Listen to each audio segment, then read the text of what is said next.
चला नंदुरबार जिल्ह्यातल्या एका खूप महत्त्वाच्या अपडेटवर नजर टाकूया. इथे LPG पुरवठ्याची परिस्थिती थोडी गंभीर झाली आहे. सगळ्यात मोठी आणि तातडीची बातमी ही आहे की संपूर्ण जिल्ह्यात व्यावसायिक वापरासाठीचे जे LPG सिलेंडर्स आहेत त्यांचं वितरण पूर्णपणे थांबलं आहे. हो, पूर्णपणे. आणि याचा थेट परिणाम काय? तर जिल्ह्यातली 2700 पेक्षा जास्त हॉटेल्स आणि इतर अनेक छोटे मोठे व्यवसाय बंद पडण्याच्या मार्गावर आहेत.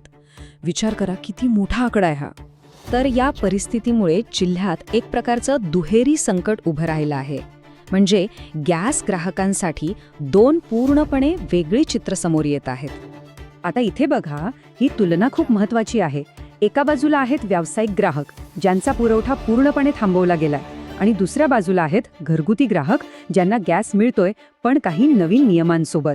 म्हणजे बघा, 10,000पेक्षा जास्त व्यावसायिक ग्राहकांवर थेट परिणाम झालाय, तर दुसरीकडे 3,20,000हून अधिक घरगुती ग्राहकांना सेवा अजूनही दिली जात आहे. आणि यावर जिल्हा पुरवठा अधिकारी कैलास पवार यांचं अधिकृत म्हणणं काय आहे ते ऐका. ते म्हणतात, जिल्ह्यात घरगुती LPG गॅसचा पुरेसा साठा आहे.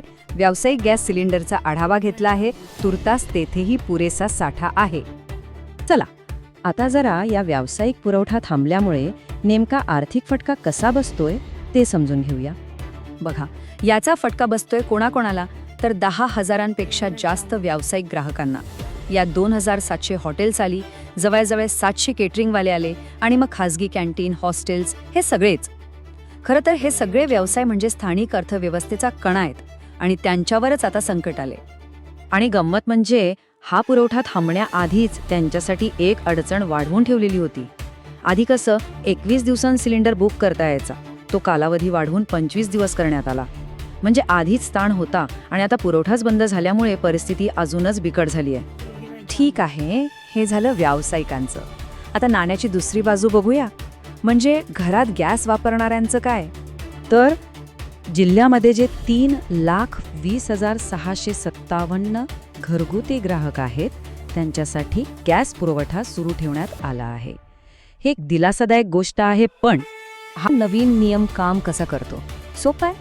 तुम्ही सिलेंडर बुक करायचा, मग तुम्हाला एक OTP येतो. जेव्हा डिलिव्हरीवाला येतो तेव्हा त्याला तो OTP सांगायचा, आणि मगच तुम्हाला सिलेंडर मिळणार. OTP नाही तर सिलेंडर नाही, इतकं सरळ आहे. पण मग प्रश्न हा आहे की असं का होतंय?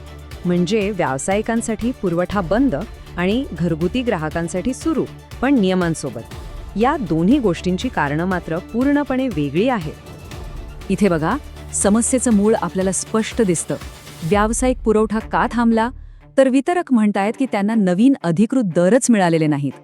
हा झाला स्थानिक मुद्दा. आणि घरगुती पुरवठ्यावर नियम का आले? तर आंतरराष्ट्रीय पातळीवर गॅसचा तुटवडा भासू शकतो अशी शक्यता आहे, म्हणून खबरदारीचा उपाय म्हणून केंद्र सरकारने जीवनावश्यक वस्तू कायद्यानुसार हे रेशनिंग सुरू केलं आहे. म्हणजे दोन पूर्णपणे वेगळी कारणं आहेत. ओके, मग या सगळ्या परिस्थितीवर प्रशासन काय करतंय? त्यांची काय भूमिका आहे? तर जिल्हा पुरवठा विभागाने काही पावलं उचलली आहेत. त्यांनी रेशनिंगसाठी जीवनावश्यक वस्तू कायदा लागू केलाय. जिल्ह्यात जे 26 गॅस वितरक आहेत त्यांच्यासोबत सतत बैठका सुरू आहेत. व्यावसायिक सिलेंडरचा साठा किती शिल्लक आहे याचा आढावा घेतला जातोय. इतकंच नाही तर 81 पेट्रोल आणि डिझेल पंपांवरच्या इंधन पुरवठ्यावरही त्यांची नजर आहे. आता इथेच खरा गोंधळ आहे. अधिकारी म्हणतायत की साठा पुरेसा आहे, व्यावसायिक सिलेंडरचा सुद्धा.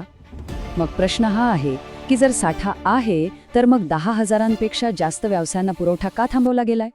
हा एक मोठा विरोधाभास आहे जो परिस्थितीचं गांभीर्य वाढवतो. आणि यामुळे आपल्या समोर एकच जळजळीत प्रश्न उभा राहतो. ही जी व्यावसायिक पुरवठ्याची साखळी तुटली आहे ती कधी जोडली जाणार? कारण नंदुरबारची अर्थव्यवस्था आणि तिथले व्यावसायिक फार काळ वाट पाहू शकत नाहीत.